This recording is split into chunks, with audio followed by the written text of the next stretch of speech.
Well, Alison, I don't think many people in the room will know too much of you at all, bearing in mind you've been very quiet since coming to the Premier League, but you jumped at the chance to speak at Women in Football. So first of all, the most important question is, which football team do you support? That's what you always get asked. And of course, now I've got 20 football teams to support. It's like asking somebody, which child do you prefer? But nonetheless, it is in the public domain. I can't deny it, because when I was chief exec at Whitbread and they did profiles, they always asked, do you support a football team? It's Manchester United. Sorry for anybody in the room, or clap all around for those. And I am something of a lifelong fan. I was brought up in the north. As you can probably tell, there's a bit of the accent left. And I stood in the Stretford end. Now that is aging me, isn't it? Because they didn't have seats in the Stretford end when I used to stand there as a teenager. Yeah, I've been a lifelong fan. Who was your favourite player back then? Oh, too many to mention. Too many Really? to mention. But I mean, they are just glorious. I mean, one of the most special things I've ever done, I would say, in my life, was to go to Bobby Charlton's funeral. Now, it was a terrible, terrible thing to be going to the funeral of somebody who was so iconic, but it was just the most amazing tribute to somebody who'd been so brilliant in football. And it was just an amazing day. There were no press present whatsoever, but huge cathedral full of supporters and family. And the speech made by his grandson was just astonishing.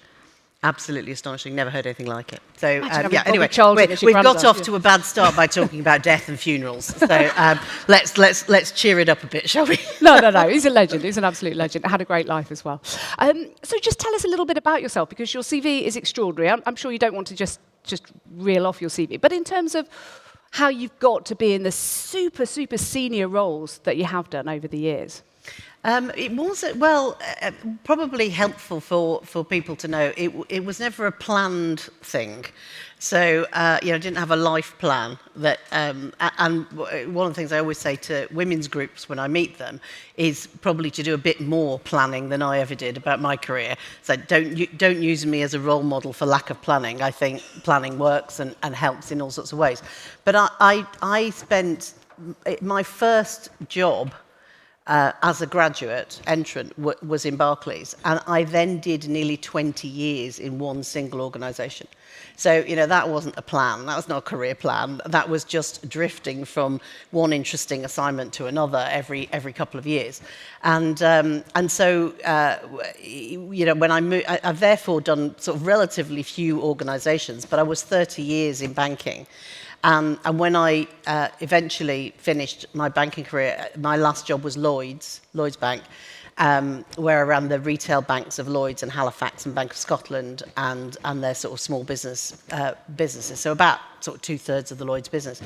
And so when I was offered the opportunity to go and work for Whitbread, it was both a shock to me and a shock to the market and the public that I'd moved from a banking career into hospitality. I mean, the two things just don't match, do they? You don't get bankers that are terribly hospitable, generally. And I grew up in banking, in corporate banking, not in retail banking, which was entirely male-dominated. There were virtually no women that worked in the corporate side of that business. And so to go from that environment into hospitality was also sort of a big change.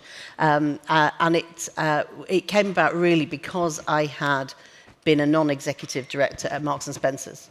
And I think, therefore, two things. One is your skills that you have gained somewhere are totally transferable somewhere else, and we all think they're not. The only thing that ever really changes when you move one from one organisation to the other is the language. People have code languages in certain sectors, and if you pick up the lingo quickly, your skills and capabilities are just as good in that new environment as they was in your old one. So, and that's what I really discovered moving from one sector to another, was that shouldn't hold any fear for anybody to do that. Just focus on building your skills and capability, and then the rest will follow. And when you moved up and moved into new roles and different sectors, how much of that came from you saying, oh, I've got fantastic transferable skills, I'm going to try and work there? And how much came from people recognising what you were capable of and saying, we'll get Alison in that role, she'd be fantastic? In the first part of my career, a lot of it was people offering me the opportunities to move. So I'd work somewhere, I'd work well with people, it would go well, and then I'd move on to the next thing. However, that isn't a really good model. And at some stage of my career, somebody took me to one side and said, you've got to stop doing that. Because all that's happening is people can see that you're going to be a great person on their team, and therefore you're going to go in and sort their problem out. Usually is a problem, you're going to go and sort it out for them. And what you're not doing is sitting down and thinking properly about what skills you need, what you've got, what you still need to develop, how to move possibly laterally to get better skills and capability.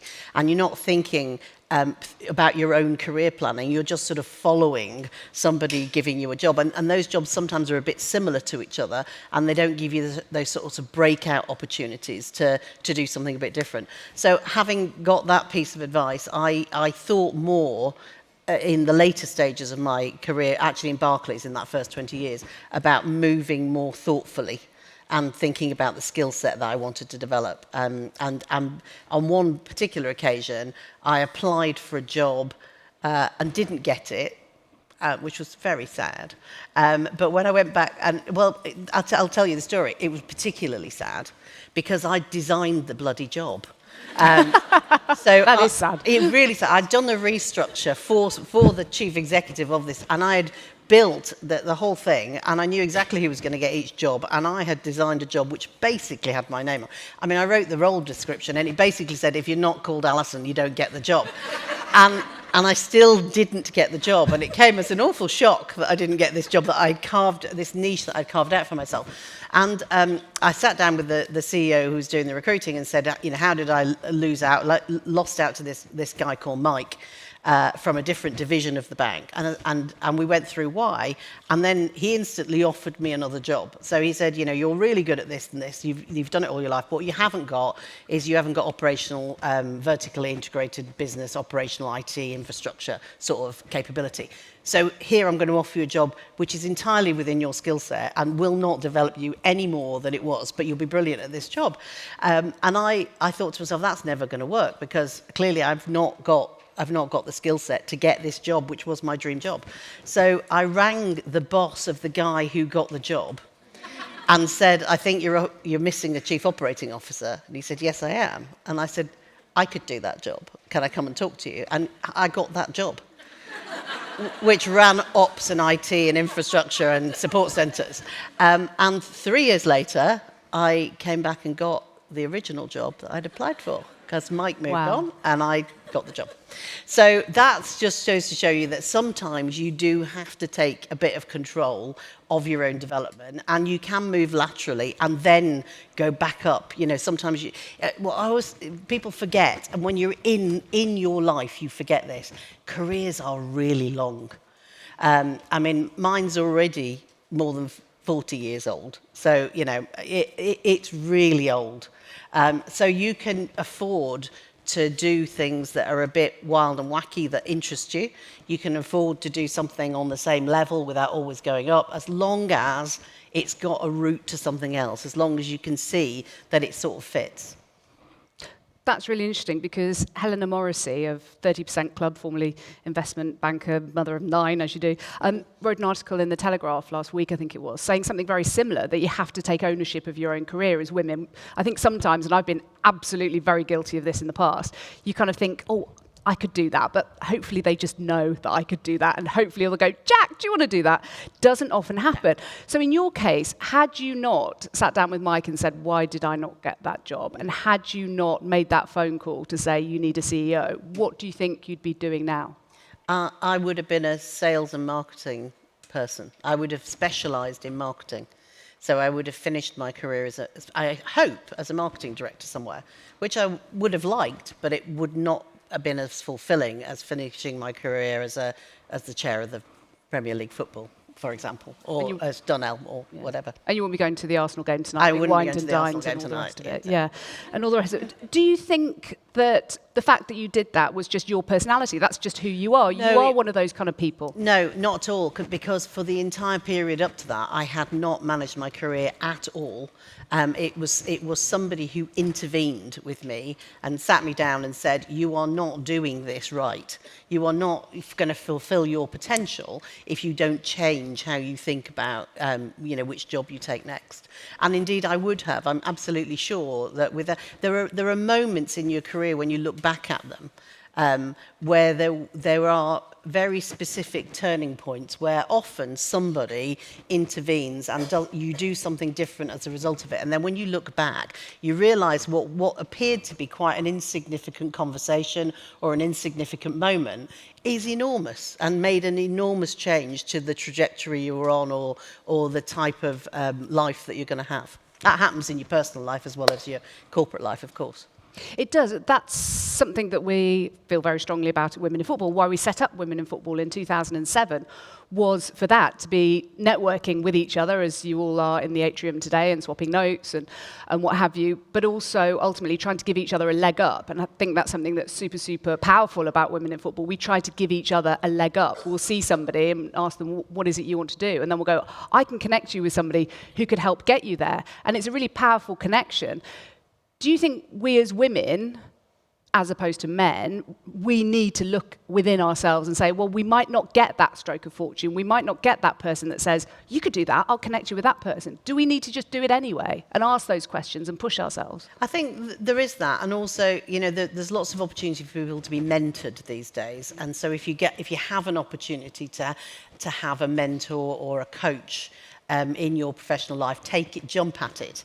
Because there's lots of ways that you can be helped by somebody who has much more objectivity about you and your career and your skill set than you have, and they can help you think. In terms of things like networking, which is incredibly important, and in terms of things like being confident about talking about what you and your teams have done and delivered, women, I have found generally, and I know generalizations are a terrible thing, but generally speaking, women find that much more difficult to do, and it's much less an obvious trait. So I think you have to work quite hard at doing that. I always used to, once I had people I managed or was in a team, I found it much easier, because actually what you're doing is promoting the work of your team and the people who work alongside you, or your colleagues that have done a job with you. And we find that a much easier way to talk about success than just the sort of I've done this and I've done the other.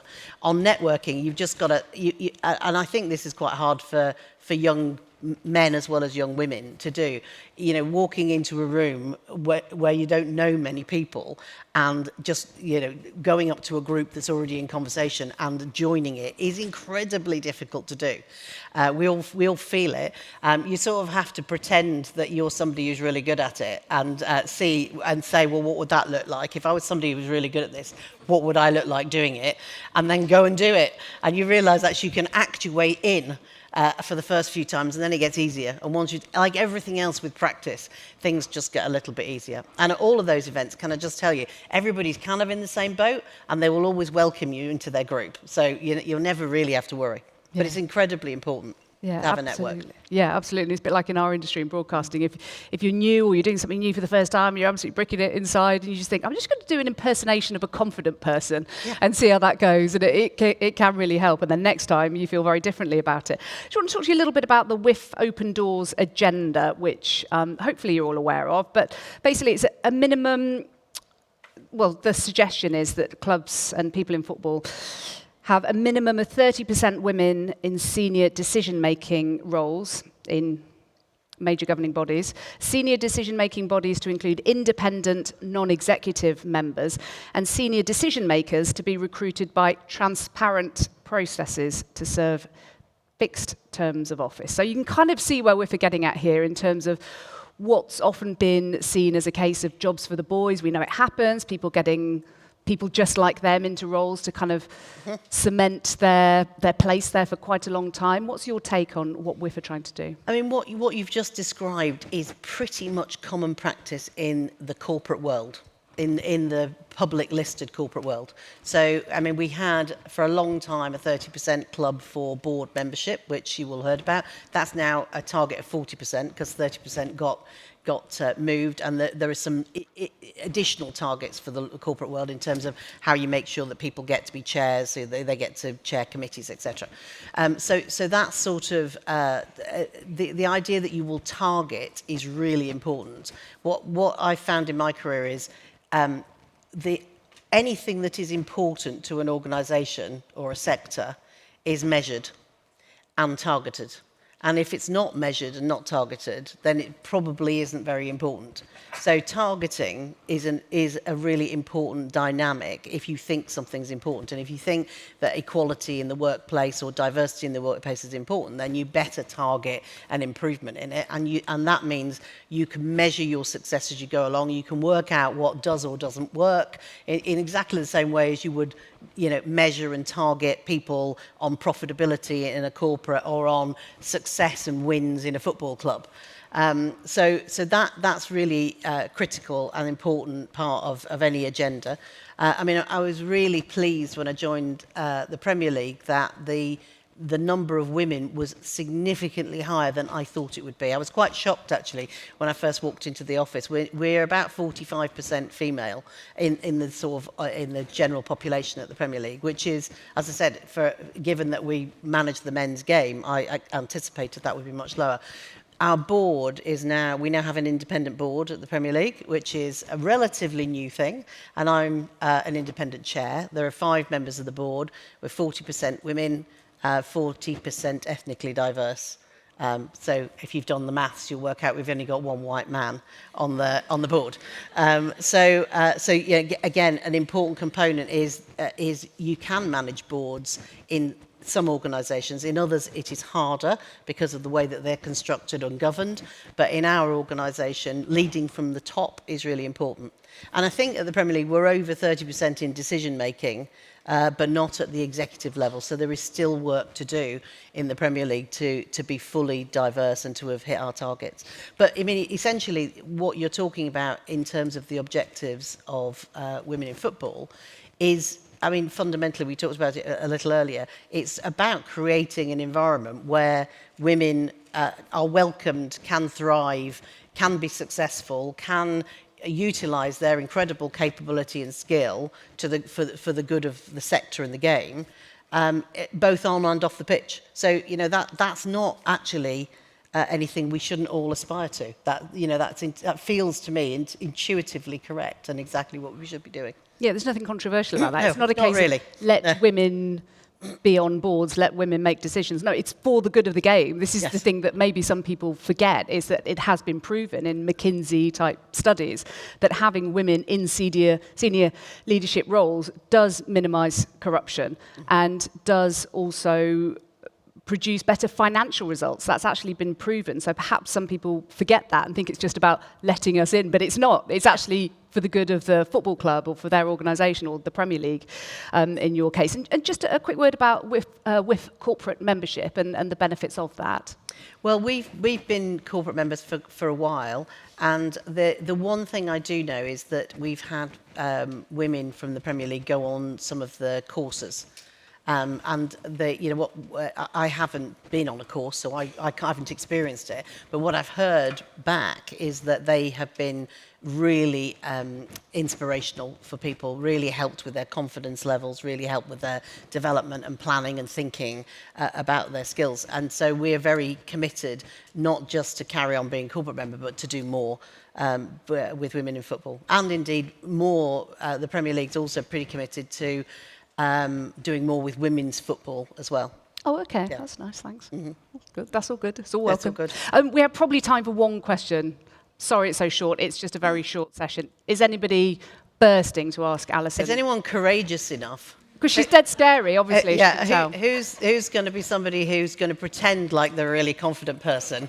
Yes, act and confident. Stand up and ask anything you like. You don't have to, because we're pretty much out of time anyway. We have to all get to our session. You literally are scared of Alison, aren't you? Oh, she's answered all your questions.